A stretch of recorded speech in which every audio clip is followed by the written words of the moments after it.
kind of a sad statistic. It's estimated that up to 60%, 60% of all spouses will take part in some form of infidelity at least once during that marriage. I was surprised to see it was that high. We know people do it, but should you confess to cheating when you are in a monogamous relationship? Is honesty always the best policy? Or okay, some are saying, or is ignorance bliss? Yeah. Well, I'll throw it out to all of you. And I'm sure it's circumstantial. It's based on the circumstances, but as a general rule. If you're talking about your partner cheating on you, no. I think that ignorance is definitely not bliss. If you guys want to date cheaters, that's awesome. I want someone who's honest with me, especially if it's a long-term monogamous relationship. Yeah, but what if it was a one-night stand? It's a big mistake. They know it. And I think it depends on the strength of the relationship. If it was a one-time thing and you're in a relationship and you have children and it's, you know, a long time, then maybe there's a chance that you can work through it. Listen, cheating is a symptom of a bigger issue, right? It's not all about physicality. It's a symptom of something else. Does it have to be? Does that mean your relationship is? I do. Me personally, yes. But you had that experience. It was awful. It's not the number one cause of divorce. There's other things. Money, Money, financial infidelity is a bigger cause. But what I'm saying is, let's say you were in your 20s and something happened. You're happily married now in your late 30s. Bringing up a story like that, what does it benefit in your relationship? Whether to get a joke out of it or say this happened in my past, it doesn't create the cloth of who you are necessarily if you make one minor mistake in your life or indiscretion. Mistakes do make up who you are. How does it benefit your marriage? I think you learn from mistakes. From back in the day, like when you were 21. But sometimes that mistake might, break up the relationship. Yeah. If you know for a fact, I'm never going to cheat again, telling that person that you cheated is only going to make them not trust you. Are you doing that yet to make at all? I don't know. If somebody told me that, I think I like honesty, number one. First of all, if you cheat on me, please tell me so I can get creams and pills, because I don't know what you bring into me. You know what I'm saying? That's a good reason why you should tell if you think that there are any diseases.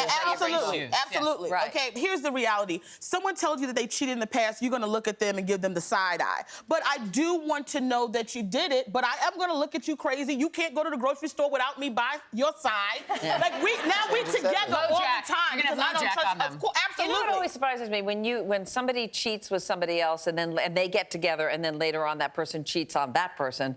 Well, hello. And did you know that's who they are? They're surprised, oh my God, I can't believe he cheated on me. Right. Well, you were cheating on him at one time too. Exactly. So, all right.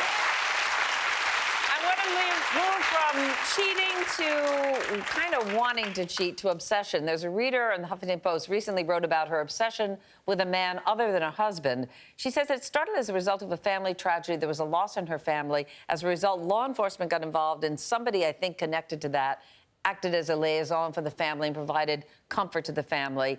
She grew very attached to this man. She developed an emotional and physical desire. They didn't see each other except for a handful of times in 1.5 years since this happened, but they have kept in contact through social media, through texting and all of that, confessed a desire to be with each other, one that she said she would not act out on because she doesn't want to risk what she has with her husband and children, but she feels powerless over the obsession. Now, she's been married for 10 years, and she was seeking advice. What should she do? What would you advise her to do? Well, one, she's already cheating. This is a form of cheating right here. You're emotionally cheating. So she already told the guy, like, I have feelings for you, and he says, I have feelings for you. That is cheating. So you need to get help. You need to definitely tell your partner in that case so you can get over that, maybe get some outside help. Or this might be you saying, I need out of this relationship. There's a reason that she has feelings for this guy. So. Well, something must be going on in her relationship at home. Obviously, this family tragedy, she grew close to someone because they connected with her on an emotional level. We don't know the parameters of what her relationship is at home with her husband. Not saying it's right, but something deep down inside, this person connected with her and tried to help her. So I don't, there's something bigger than the story. You fall in love with other people along the way, and she might have fallen in love with groups. They say in AA, like if you have addiction people, like you get close with someone in your support group, you become and have this relationship where it's not necessarily correct. But when you've been with someone for a long time, you do a little window shopping. You don't go in and purchase the product, but you do a little.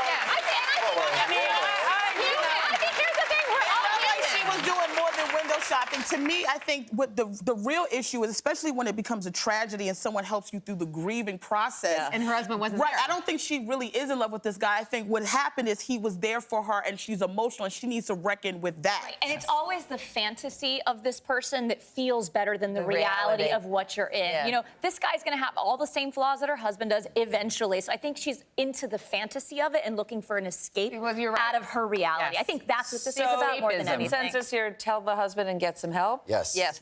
All right, here's another situation. There's a new bill that would prevent people from using food stamps to buy luxury foods such as steak and lobster, and this got a lot of people talking. This, according to Republican New York State Senator Patty Ritchie, who proposed the legislation, the goal, she claims, is to improve dietary quality and reduce obesity. She says she wants to improve on nutrition, cut down on abuses in the program. So the question is, should people be allowed to use food stamps for luxury items, or do you agree with the state senator that no, they shouldn't? But why are we calling it a luxury item? I understand why we cannot go to, like, buy for alcohol, strip clubs, or whatever. This is their bodies. None of us would want anyone to tell us how to spend our money. This is considered money to them because they need help. Why are we to tell them how to spend it and how to eat? I agree 100%. Especially if you have children or whatever. You want to do the best you can. If you want to have your kid have a steak or whatever, why not? Why aren't we providing them with affordable, good food in those communities 100%. where all what they have is junk food? Well, and I think you hit on the bigger issue. I think to now me, we claim we care about obesity? I think that's the problem. I think it's providing water. I think it's about providing healthier options in these lower income areas that don't have access to fresh fruits and vegetables, and also educating people about nutrition. There's an education part that's missing there. Don't just take things away from people without explaining to them what you're trying to do. So I applaud her for wanting to encourage better nutrition, but I do think you can't just take things away. Yeah. I am, however, you for the told us in the restrictions. meeting, Yamanika, there was a time in your life when you were on food stamps. Yeah, I was on food stamps, and the thing about it is, I'm a struggling comic, and I've been homeless, and I've been on food stamps, and I've had to ask for assistance